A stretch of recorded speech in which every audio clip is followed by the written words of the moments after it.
আপনার কি প্রচুর চুল পড়ছে? চুল পড়তে পড়তে টাক হয়ে যাচ্ছে?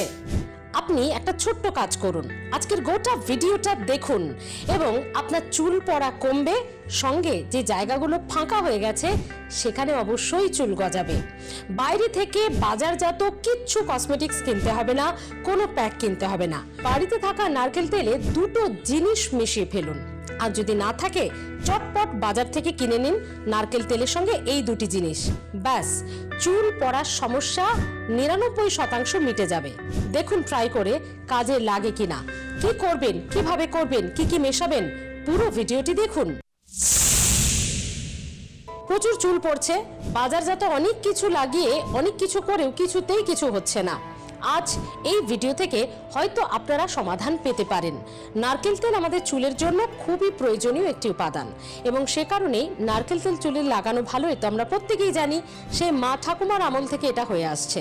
এবার যাদের অত্যন্ত বেশি চুল পড়ছে, অতিরিক্ত এতটাই চুল পড়ছে যে চুল ফাঁকা হয়ে যাচ্ছে, তাদের জন্য বলবো কিছুটা মেথি এবং অবশ্যই পেঁয়াজ।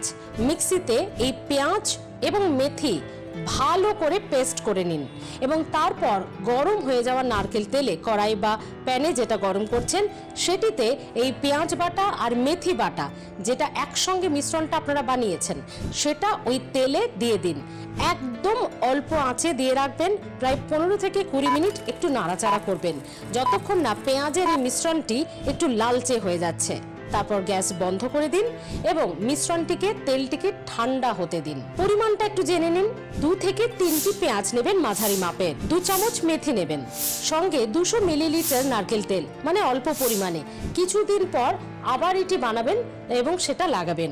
বেশি দিন কিন্তু এটা স্টোর করে রাখবেন না। তেল ঠান্ডা হয়ে যাওয়ার পর একটি সুতির পরিষ্কার কাপড়ে ভালো করে ছেঁকে নিন এবং একদম নিংড়ে নেওয়ার মতো করে ছেঁকে নেবেন। তারপর একটি পাত্রে সেটিকে স্টোর করে দিন এবং দেখবেন যেন খুব তাপে বা রোদে, খুব আলোতে যেন না থাকে। ফ্রিজে না হলেও মোটামুটি একটু ঠান্ডা জায়গাতে, রান্নাঘরের কোনো কোনায় বা ঠান্ডা জায়গায় এটি রেখে দিন। কখন লাগাবেন? লাগাবেন শ্যাম্পু করার 2 থেকে 2.5 ঘন্টা আগে। এই যে রাতে তেল দিয়ে শোয়ার অভ্যেসটা, এটা কিন্তু বদলে ফেলতে হবে। পুরো রাত রাখলে এটা আরো অসুবিধা কি হয়, অযথা তেল নষ্ট হয় এবং আপনার বালিশের কাভার, বালিশের ওয়্যার, এগুলো তেল চিটে নোংরা হয়।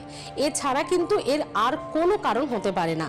তাই শ্যাম্পু যদি আপনি ধরুন সকাল 10টায় করছেন, 7টা থেকে 7:30টার মধ্যে এই তেলের মিশ্রণটি ভালো করে চুলের গোড়ায় গোড়ায় লাগাবেন, ওপর থেকে নয়, একদম আঙুল দিয়ে চুলের গোড়ায় গোড়ায় লাগাবেন। এবং মনে রাখবেন, জোরে জোরে ম্যাসাজ করবেন না। জোরে হেভি ম্যাসাজ, মানে চাপ দিয়ে ম্যাসাজ কিন্তু স্কাল্পের বা চুলের গোড়া ক্ষতি করে। তাই এই আঙুলের ডগা দিয়ে, 4-5টা আঙুলের ডগা দিয়ে আলতোভাবে ম্যাসাজ করুন এবং তেলটি চুলের গোড়ায় গোড়ায় লাগিয়ে নিন। 2 থেকে 2.5 ঘন্টা পরে শ্যাম্পু করে ধুয়ে নিন। এটা সপ্তাহে 2 থেকে 3 দিন আপনারা করতে পারেন। এবার কেন পেঁয়াজের সঙ্গে মেথি?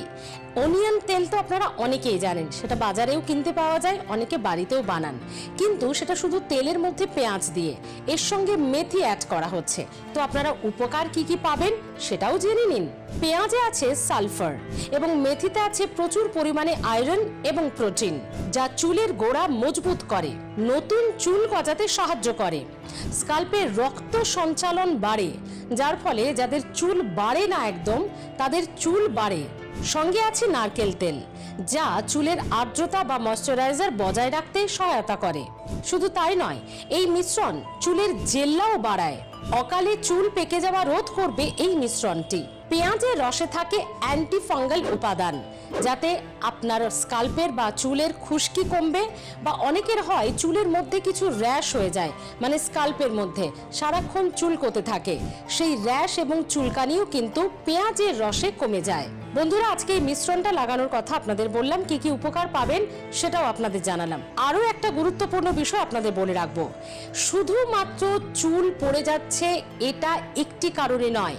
যদি এই মিশ্রণটি আপনি শেষবার চেষ্টা করুন, যদি দেখেন যে তারপরেও আপনার প্রত্যেক দিন এত এত চুল পড়ছে, তাহলে প্লিজ আপনারা বুঝে যাবেন বাইরে থেকে কোনো তেল, কোনো প্যাক, কোনো মিশ্রণ লাগিয়ে চুল পড়া কমবে না। চুল পড়ার হাজারো কারণ আছে, তার মানে আপনার ইন্টারনাল কোনো সমস্যা আছে। এক্সটার্নাল সমস্যা সেটা নয়। যদি এই মিশ্রণ লাগানোর পরেও চুল পড়ে, অবশ্যই আপনি একজন ত্বক বিশেষজ্ঞের সঙ্গে বা ডার্মাটোলজিস্টের সঙ্গে যোগাযোগ করুন, কারণ সমস্যাটা আপনার বাইরে স্কাল্পে বা চুলের নয়, আপনার ভেতরে। এছাড়াও কি কি কারণে চুল পড়তে পারে সেগুলোও একটু জেনে নিন। হরমোনাল ডিসব্যালেন্স হলে চুল পড়ে, মহিলাদের সিস্টের সমস্যা হলে চুল পড়ে, থাইরয়েড হলে চুল পড়ে, vitamin D, vitamin A, vitamin C, iron ও জিঙ্কের অভাব, পুষ্টির অভাবেও চুল পড়ে, অতিরিক্ত চিন্তা, কাজের চাপ, ঘুম কম হওয়া এর কারণেও কিন্তু চুল পড়তে পারে অতিরিক্তভাবে। এছাড়া মানসিক অবসাদে যদি কেউ থাকে তারও কিন্তু চুল পড়তে পারে। এছাড়াও যারা জটিল রোগে ভুগছেন, যাদের কেমোথেরাপির মতো থেরাপি চলছে বা হাই ডোজের ওষুধ খান, তাদেরও কিন্তু চুল পড়তে পারে। আরও একটি খুব গুরুত্বপূর্ণ কারণ, সেটা হলো হেরিডিটি বা বংশগত কারণ। যাদের বংশগত কারণে টাক পড়া রয়েছে তাদের কিন্তু চুল পড়ার সমস্যা থাকতে পারে। তাই শুধু মিশ্রণ লাগিয়ে চুল পড়া কমবে না। ট্রাই করে দেখুন, যদি এই তেলের মিশ্রণটি মানে পেঁয়াজ, মেথি, নারকেল তেলের এই মিশ্রণে চুল পড়া না কমে, বুঝে নেবেন এই এতগুলো সমস্যার মধ্যে কোনো একটি সমস্যা আপনার রয়েছে। তাই চটপট চিকিৎসকের দ্বারস্থ হবেন। ডাক্তার দেখিয়ে ওষুধ খেলে আমার মনে হয় তখন চুল পড়া কমে যাবে। হেলথ প্লাস দেখতে থাকুন। ভালো ভালো ভিডিও পেতে অবশ্যই সাবস্ক্রাইব করে রাখুন আজই। ভালো থাকবেন। আর কোন ধরনের ভিডিও দেখতে চান অবশ্যই জানাবেন কমেন্ট বক্সে এসে। ভালো থাকুন।